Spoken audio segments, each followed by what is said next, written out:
I'm gonna show you 3 photos. First one, Japanese full bodysuit, but the center of the chest is completely empty.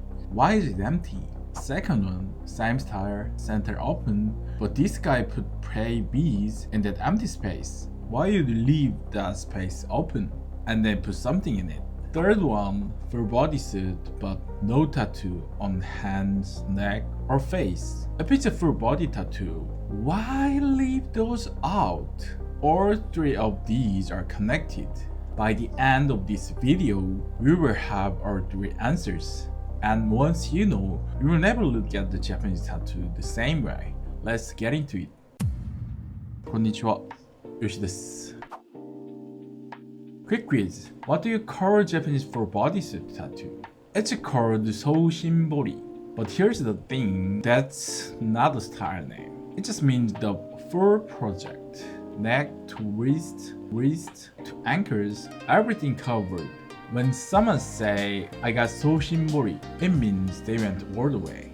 Now, inside that full bodysuit, there are 2 ways to handle the chest. First, MUNEWARI, also called DONBURI. Mune means chest, wari means divide. You leave a vertical strip down the center, like a highway running down in the meat of your body. Second, donburi, like a Japanese rice bowl dish. Everything packed in, no gap, full coverage. Most people assume donburi is more serious choice, more committed, more hardcore. Wrong. And I will explain why later. Quick history. I covered the full irajimi history in another video. Go check it out. Here's a short version. Japanese tattoos were illegal for a long time, banned from the Meiji era.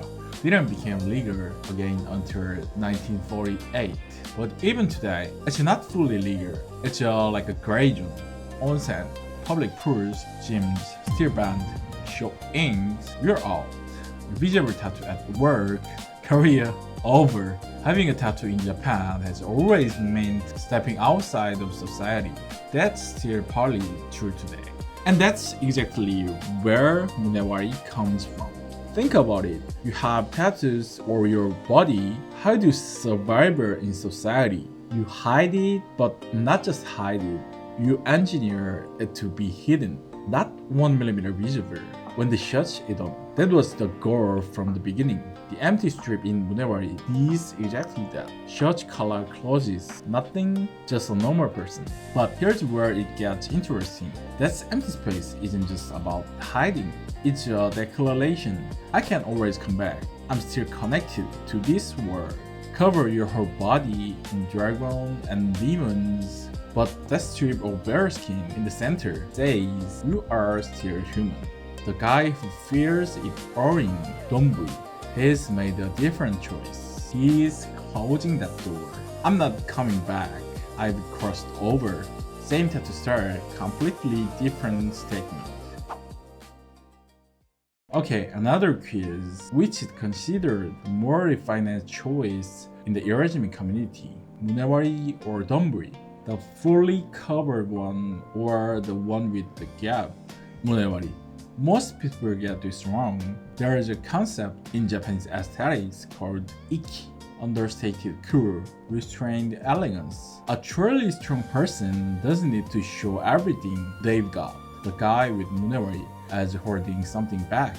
In Japanese culture, restraint is power. Think about it like this. There's the guy who walks into a room and tell everyone how tough he is.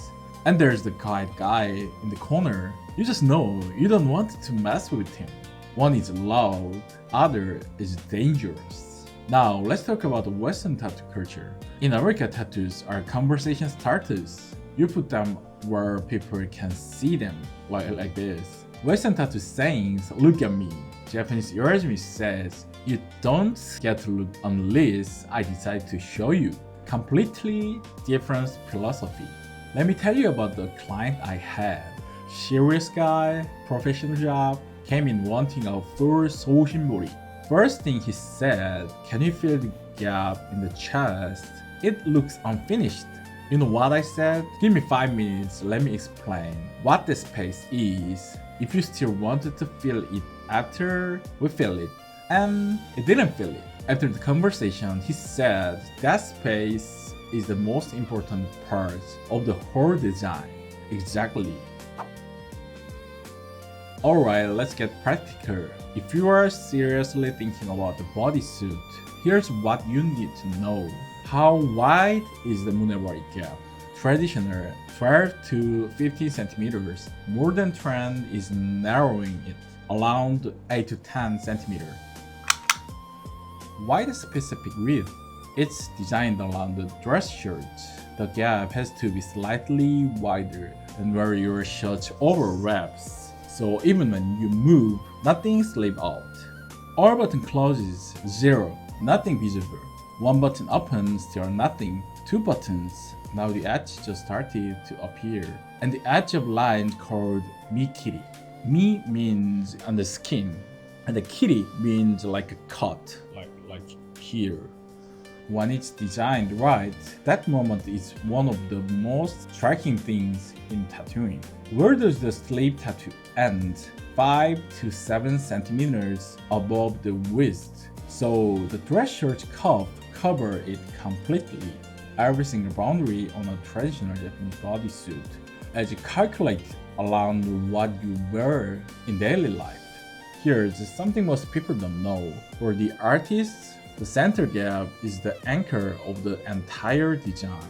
Left side mirror right, the background, gakubori, flows outward from the center line. Fill it in, and you don't just lose a gap, you lose the structural center of gravity. Rear torque, the sternum, that bone running down the center of your chest, one of the most painful spots to tattoo. It's a thin skin, high nerve density, slow to heal. The same for the belly button area. MUNEWARI skips both. How much extra time does DONBURI takes compared to MUNEWARI? You think it's massive. It's about the 30 to 50 hours. Not as much as people think. But those 30 to 50 hours happen to the most brutal hours in the entire project. Here's one reason I personally love MUNEWARI. You can always fill it in later. Start with MUNEWARI. Change your mind, go DONBURI. That option stays open. Here's something that surprised me when I first noticed it. After full bodysuit done, bare skin becomes rare. When your entire bodysuit covered in ink, the parts that aren't touched start to stand out. That's why a lot of people eventually put prayer beads in the space. Choose Buddhist prayer beads. Not to fill the space, just one single line of meaning running down the center. The philosophy of MUNEWARI stays intact. We are just adding the meaning inside the space. So who is MUNEWARI actually for? Not the guy who wants people to notice at the beach. It's for the person who operates in regular society, job, a family, responsibility, but carries a private world underneath. That empty strips say, I can't always come back. I'm still human. 3 was hidden, discipline, permanent. Remember those 3 photos I showed you at the start? Why is the chest center empty? Now you know as engineering, as a survivor, it's a declaration. I can always come back. Why put prayer V's on that empty space? Because MUNEWARI keeps the door open, and some people choose to put meanings inside of that door without closing it. Why leave the hands, neck, and face empty? Because it can be seen. Search on 0. That's the one principle that runs through this entire culture. That empty space in the center of Japanese bodysuit. It's not empty. It's engineered. It's historical. It's intentional. If you want to go deep into real Japanese tattoo culture, like and subscribe. お疲れ様でした。